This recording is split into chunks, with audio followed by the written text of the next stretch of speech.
Good morning, everyone. My name is Joan Jones, and I will be reviewing my answers to this week's discussion board.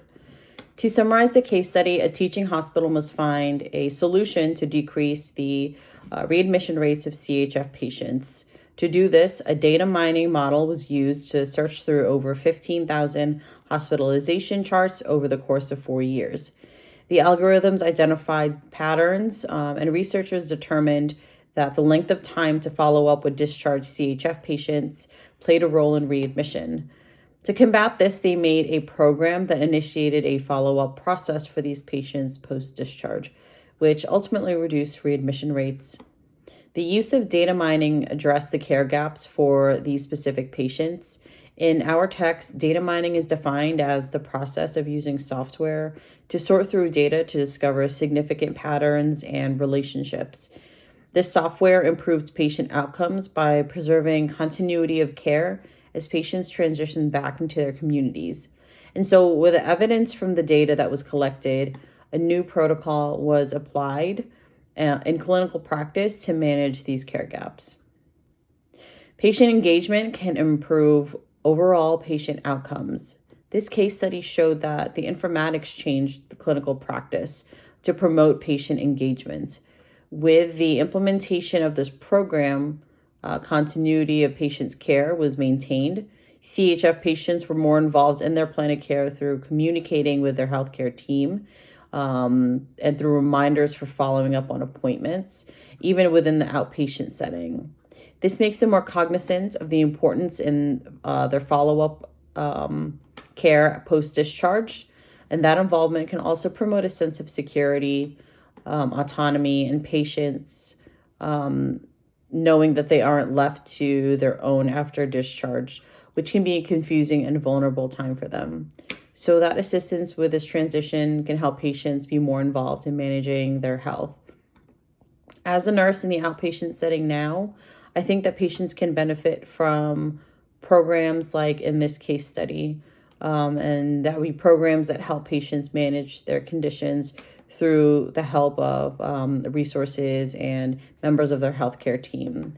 Patients that know they have resources and can communicate with healthcare team members are more compliant, more proactive, and more involved in their care. I chose to explore a research study by Chris et al. That evaluated benefits of using a model to link patients with multiple chronic conditions to services that they might need, including medical, behavioral, mental, and social needs to address the root causes of uncontrolled diseases. The study states that the number of patients with multiple chronic conditions continues to increase and accounts for 75% of healthcare costs and 90% of Medicare spending.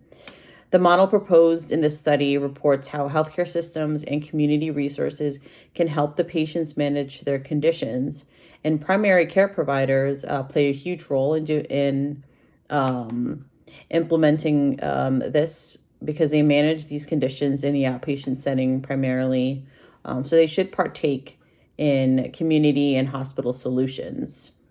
The model consists of an enhanced care planning approach and clinical community linkages. Enhanced care planning approach utilizes a care planning tool and health risk assessment tool called the MOHR, My Own Health Report, to identify the patient's needs and whatever goals that they might like to achieve regarding their health.